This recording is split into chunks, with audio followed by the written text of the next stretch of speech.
pessoal, bem-vindos ao Enigmas. Você está entrando em um programa onde o normal, Kátia Gaia, é ser diferente. Até que enfim voltou, hein, Kátia?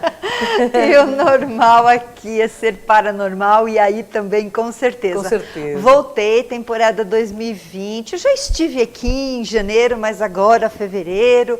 Logo nós temos o carnaval, mas assim, começou o ano e com muitas pautas interessantes como a de hoje, não é verdade. mesmo? Estamos aqui com... Ele é uma sumidade, né? Ele é um dos maiores ufólogos do país, já esteve no Fantástico, está sempre conosco, sempre trazendo muito conhecimento e com muito amor compartilhando todo esse conhecimento.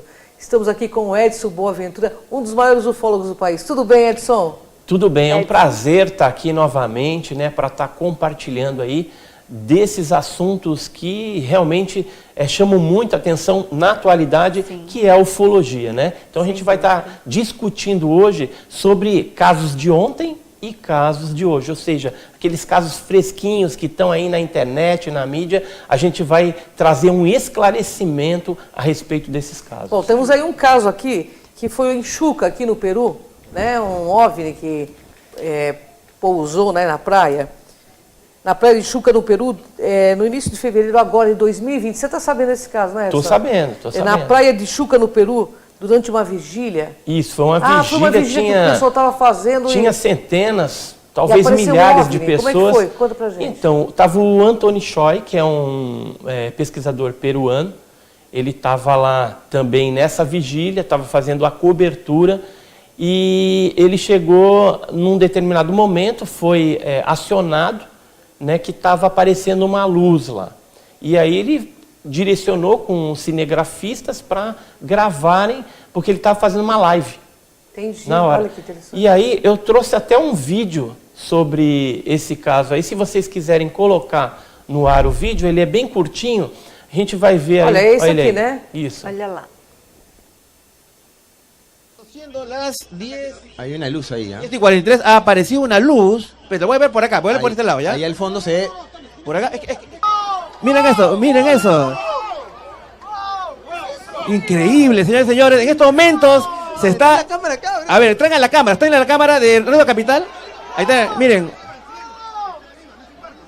Está encima de la playa, no está en el cerro, miren.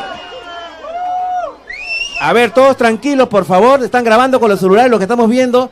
Es una luz muy potente que se está acercando en estos momentos al campamento. Se está acercando al campamento. Quiero, por favor, que tengan mucha calma. Se está acercando. Está flotando encima de las aguas. Es una luz blanca. No sé, en este momento estamos transmitiendo. Radio Capital está transmitiendo en vivo, en directo, este avistamiento.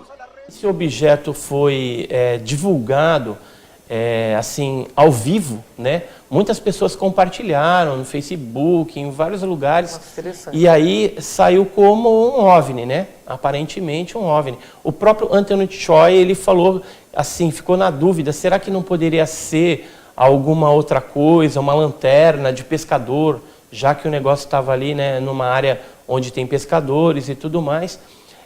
Investigando melhor, né?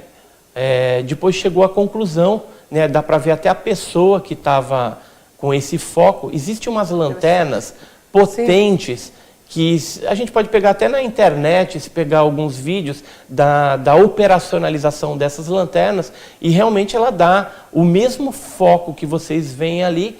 E aí ficou a dúvida, né? Será que teria sido uma coisa proposital pelos organizadores dessa vigília ufológica para, de repente, caracterizar aí um avistamento de massa, né?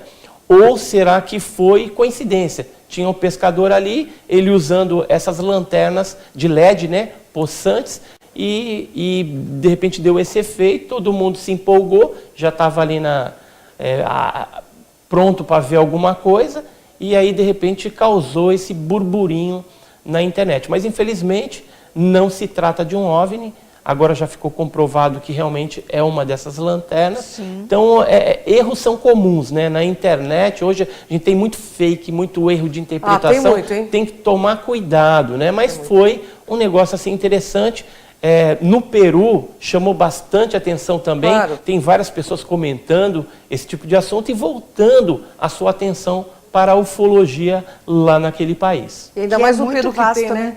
Tem É muita, bem tem muita vasto. questão de E avistamento, outra né? coisa, Chilca, né, que é essa praia, essa região, ela tem vários casos ufológicos lá. Ela já é conhecida tradicionalmente por ser uma região de grande incidência ufológica. Então, independente Claro. desse caso ter sido uma lanterna ali de LED potente, existem outros casos, sem sombra de dúvidas, que são realmente ufológicos. Então vale a pena pesquisar Vale. sobre esta praia. E o que é Vale legal, ir né, até Kátia? lá, entendeu? Sim. Vale ir até lá. Também. Para essa região, tem muita região lá no Peru, algumas cidades que tem uma casuística ufológica bem rica. Então vale a pena fazer vigília E o lá. que eu acho legal na pesquisa é isso, mostrar a verdade, independente do que seja, né? Sim. Acho que é importante a gente não ser enganados, né? Sim, Não se Exatamente. enganar também, né? Kátia? importantíssimo.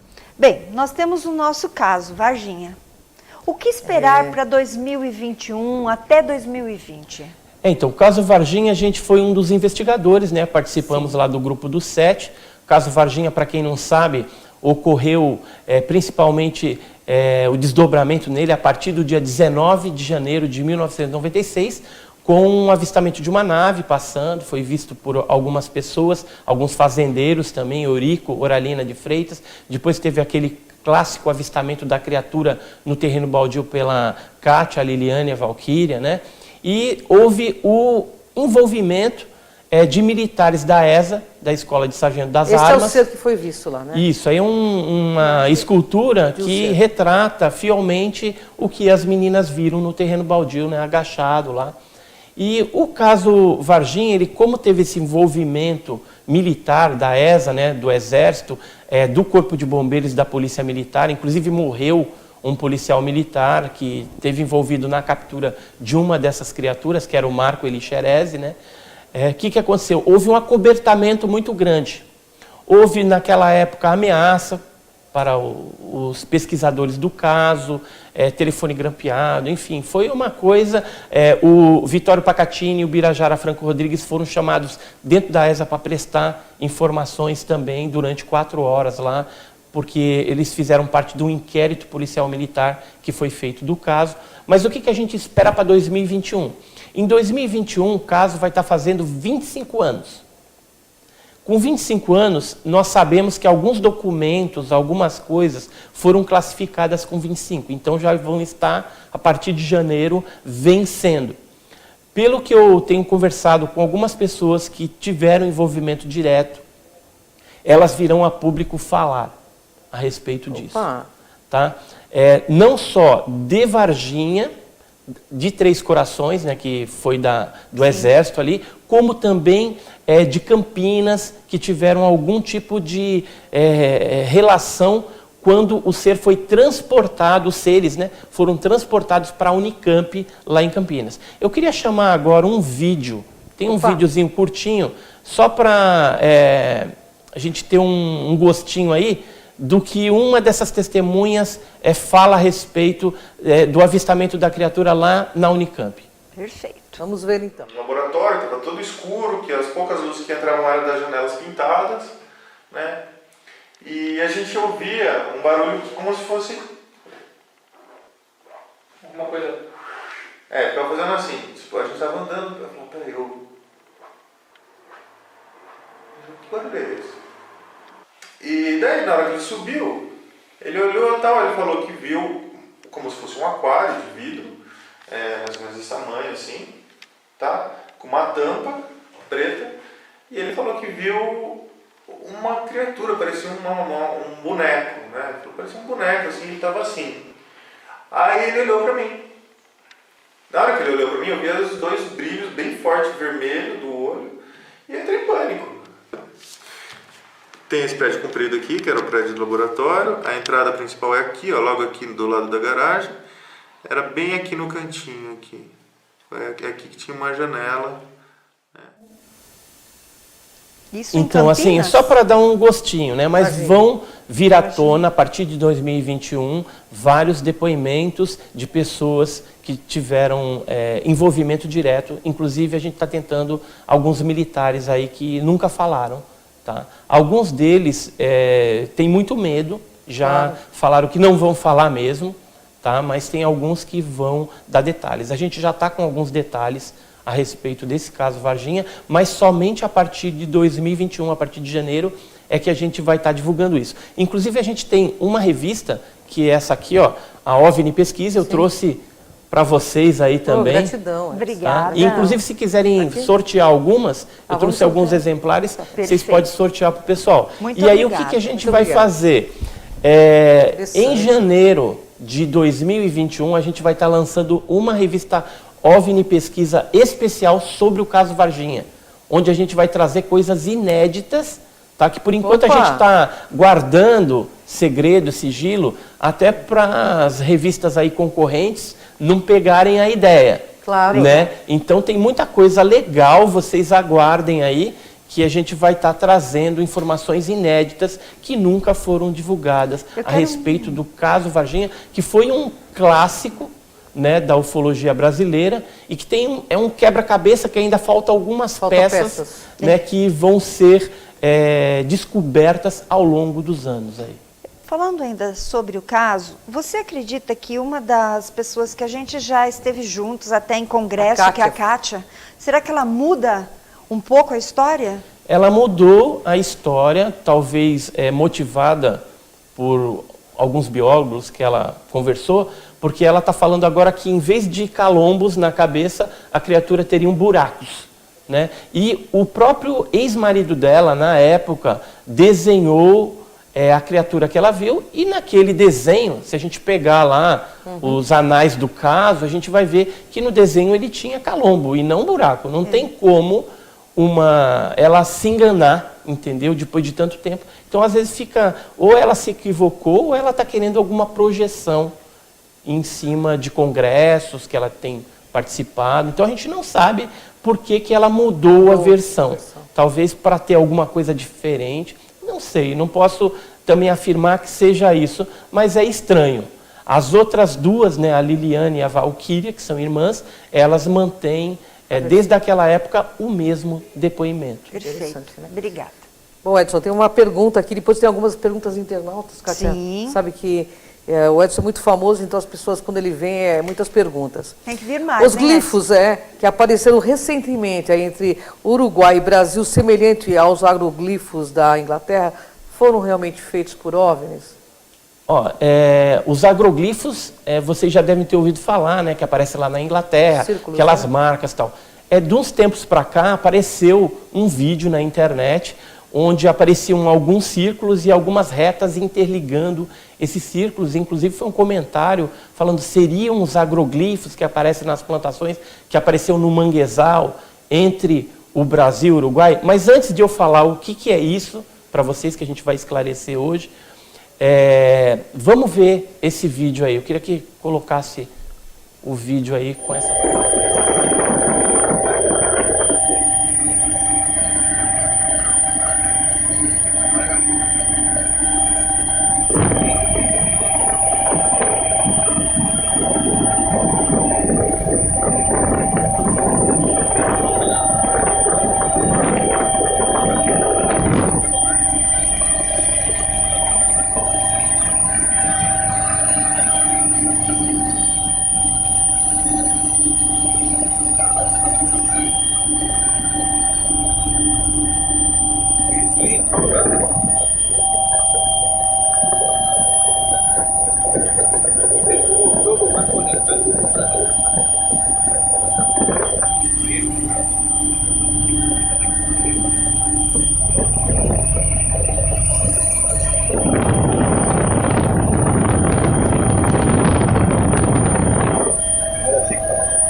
Então, Edson, o que seria isso? Então, assim, à primeira vista, quando você olha, é impressionante, né? Um monte de marca, né?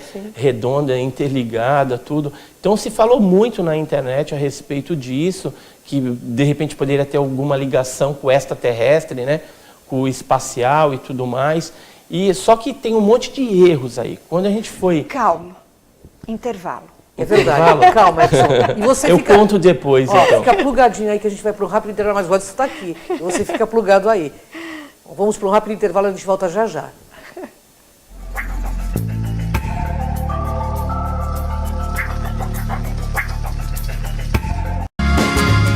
Viaje mais! Prepare-se para conhecer os mais belos lugares do planeta, de segunda a domingo em 2 horários, às 13h30 e à meia-noite, na rede NGT Canal 48 Digital e na TV Grande ABC Canal 3 NET. Agora você tem um encontro marcado com Walter Esteban no programa Viaje Mais.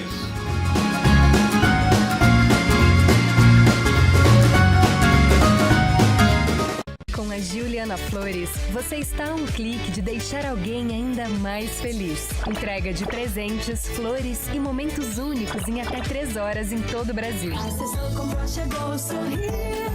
Juliana Flores. Pior que não ler jornal é ler apenas um jornal. Leia, assine e anuncie no Jornal ABC Repórter.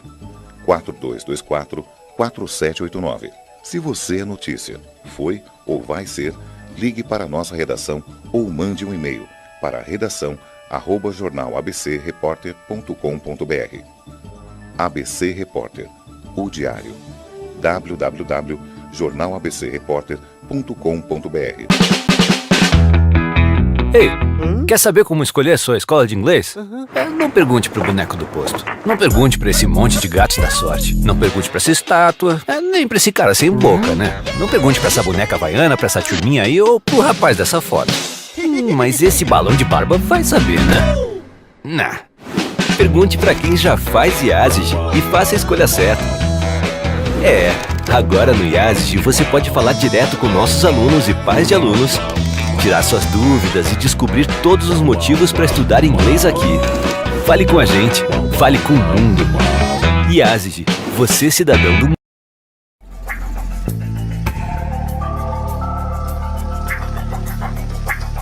Estamos aqui com o programa Enigmas e você já sabe que este programa ele passa durante a semana na grade flutuante aqui na TV Grande ABC e também sobe para o canal no YouTube, o Cron TV. Então acompanhe tudo isso, aperte a sineta, você já vai receber esses vídeos assim que entrarem para vocês, combinado? Bem, nós paramos num momento muito especial, né, Edson? Edson, o que é aquelas marcas? Tem a ver com ET, não tem? Explica para o nosso pessoal. Então, essas marcas, você olhando assim é impressionante, né? Porque é muita marca ali, né, no manguezal e tal. Mas aí a gente tem que, pesquisando, a gente descobriu que, na verdade, o local já está errado. Ele não foi entre a divisa ali de Uruguai e Brasil. Isso aí aconteceu na Ilha de Carmen, que fica no México. E, na verdade, é um projeto científico encabeçado por uma universidade, Universidade Nacional lá do México. E essa é a UNAM, que chama. E essa UNAM, ela tem um responsável, que é um professor lá, que é o Arturo Jimenez. E esse filme aí ele foi feito em março, abril, maio de 2019. Eles estavam sobrevoando já essa região. O que é esse projeto científico? É de recuperação das áreas de manguezais lá do México. Então não tem nada a ver com agroglifo, não tem nada a ver com pouso de OVNI, mas os espertalhões da internet descobrem isso, jogam lá como alguma coisa diferente, só para conseguir um like, viraliza no YouTube e eles ganham dinheiro com isso. Infelizmente, a ufologia na internet está esse caos. É verdade. A gente tem que tomar muito cuidado, fique bem atento aí o que você está assistindo, procure canais que realmente sejam sérios, né? Porque senão você vai ser equivocado e de repente vai estar compartilhando algo que é um fake. Né? Que é fake, é verdade. Mesmo. Bem, a Operação Prato, essa é muito importante também aqui no Brasil. Sim. Quantos filmes virão à tona? Conta pra gente. Então, a Operação Prato, o que foi? Na década de 70, né, finalzinho ali, 77, a partir de 77, começaram os casos de ataques, né? Luzes que vinham, jogavam foco de luz em cima das pessoas e sugavam determinadas porções de sangue, né? Isso causou um pânico, uma histeria coletiva grande ali, que os prefeitos, as polícias começaram a pedir ajuda do primeiro Comar, que era o primeiro Comando Aéreo do Pará, da Aeronáutica, para montar uma equipe e ver o que estava acontecendo. Essa equipe, ela começou a estudar isso, fizeram várias fotografias, vídeos também, e aí, com relação aos vídeos, né, que ainda não foram liberados, e aí eu iria um pouquinho além, o que aconteceu? Alguns anos atrás, a Aeronáutica liberou alguns relatórios, mas não são todos os relatórios, tem coisa que eles não liberaram ainda, que está agora lá no Arquivo Nacional. Qualquer civil tem acesso a isso através do sistema CIAN deles lá. Mas as fotografias coloridas e preto e branco, isso nunca vieram à tona. O que a Aeronáutica divulgou foram xerox desses relatórios onde tem as fotografias. Então, essas fotos que vocês estão vendo aí, são fotos que nós conseguimos com militares, com civis que estiveram trabalhando com tudo isso daí naquela época. Jornalistas também que fizeram algumas fotografias, apesar que algumas delas foram até confiscadas pelos militares, né? Agora, os vídeos Super 8 colorido e preto e branco, que todo mundo comenta a respeito aí da Operação Prato, as informações que nós temos é que eles foram reclassificados e, no caso, os vídeos de 1977 só serão liberados em 2027. Nossa. Então vai demorar muito ainda. Nossa. E os que foram produzidos em 1978 foram reclassificados também só em 2028. Ou seja, foi uma sacanagem que a Aeronáutica fez para não liberar esse material para o público tão já. Embora existam esses vídeos, eu cheguei a ver um desses vídeos lá em Brasília, numa das ocasiões que eu estava trabalhando, fazendo um trabalho lá no Banco do Brasil, entre o ano de 1999 e 2005. Esses vídeos estavam no CONDABRA, que era o Comando de Defesa Aeroespacial Brasileiro. Hoje eu não sei aonde que está arquivado isso, porque houve algumas mudanças, segundo as informações que nós tivemos, e alguns arquivos de OVNIs foram remanejados de sessão. Olha que interessante. Edson, nós estamos praticamente nos nossos momentos finais. Eu tenho que fazer uma pergunta do internauta, porque quando eu coloquei seu post, vieram mais de 200 perguntas e é impossível fazer 10 perguntas aqui, porque o tempo é curto. Edson, o Vaticano tem algo para liberar nesse começo de ano sobre a questão ufológica? O que seria, se vai liberar, não vai? Porque esse papo está dentro da internet, né? Nos grupos de ufologia que eu participo. Na verdade, o que está se falando é que no dia 2 de março de 2020, o Vaticano concederia, vamos dizer assim, o acesso à população de cerca de 150 mil documentos de 1958 para cá, mas que dizem respeito a vários assuntos, que foram guardados lá no Vaticano ao longo desse tempo todo, né? Então, acredita-se que alguma coisa de ufologia, de OVNIs, deve estar lá. Então, só após março, né, de 2020 é que a gente vai saber qual o conteúdo dessa documentação. Tá? Mas vai ser algo interessante porque, sem sombra de dúvida, o Vaticano sabe muita coisa a respeito do fenômeno ufológico também. Não. Uma outra coisa assim, que eu queria falar rapidamente, Claro. Se quiser colocar um videozinho, tem aí, um vídeo que foi feito no aeroporto de San Juan, Santa Maria, Juan Santa Maria, e é uma filmagem de dia, tá? Tem muitas filmagens dessa aparecendo na internet atualmente. Então, se a gente conseguir colocar rapidinho o vídeo. Legal. Acho que é uma pergunta que a gente deixou de fazer, mas é legal falar. Vídeos, né? Sobre vídeos, né? Isso mesmo. Será? Carol, produção. Enquanto isso, eu queria que então, você me o que passasse acontece? seus... Esse vídeo, ele gerou uma polêmica. Seria um drone? Seria um balão? Seria um OVNI realmente? Tem coisas na internet que realmente são OVNIs, não dá para explicar. Olha lá. Ó, esse vídeo aí. Eu vi. Então, é bem interessante, é um vídeo de dia, tudo, mas fica a polêmica, né, em cima do vídeo. O que seria um drone? Seria um balão?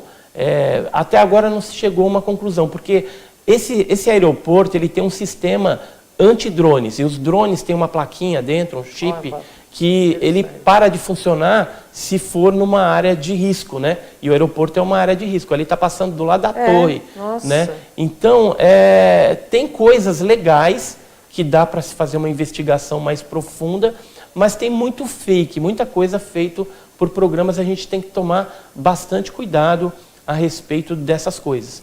E assim, para finalizar, a gente tem essa revista, né, que eu já mostrei, a OVNI Pesquisa, que é uma revista que aborda, dentro de uma ótica científica, vários assuntos, né? Então tem vários casos interessantes. Bacana. E a próxima, que é a número 6, numa próxima ocasião que eu vier aqui, eu vou trazer ela, a gente vai estar abordando alguns assuntos interessantíssimos de casos clássicos também. Da ufologia. E tem coisa inédita ali, que a gente conseguiu umas fotos da Força Aérea, né, que eles confiscaram essa fotografia de um caso que aconteceu em São Paulo. Olha só. Eu não vou dar muitos detalhes, mas depois você acompanhe www.ovnipesquisa.com.br e acompanhe a gente também no canal. Tem aqui Enigmas e Mistérios, né, que é um canal onde a gente se propõe a divulgar a verdade, somente a verdade, dentro desse assunto polêmico que é a ufologia, né? E assim, numa outra oportunidade eu venho e brindo vocês aí com mais informações, porque a ufologia é um ninho terminar os tópicos interminável de coisas. É verdade. Edson, muito obrigada. Gratidão, Seu Edson, livro pela presença. também. Eu que agradeço. Nós temos o livro do Edson aqui tem um também. livro aqui, ó, se vocês quiserem. Eu vou deixar um para vocês sortearem também. Alienígenas no Passado do Brasil traz a primeira abdução que aconteceu em Campinas em 1931. Primeira abdução no Brasil. Não é o caso Antônio Vilas Boas, é o caso José Florencio, 1931. Perfeito. Olha, perfeito, Edson. Muito obrigada Gratidão, pelo seu Edson, pela esclarecimento presença. sempre, Uma viu? honra estar sempre contigo. E espero que você possa vir nesse 2020, 2021, sempre brindando a gente com tanto conhecimento. Gratidão, Pode deixar, viu, Edson? eu que agradeço. Honra enorme estar contigo. E até a próxima oportunidade aí. É isso aí, pessoal, porque no Enigmas é assim, aqui você vê o invisível. Ouve o inaudível. E acessa o que dizem que é impossível. Vem com a gente aqui nessa jornada, Katia Gaia.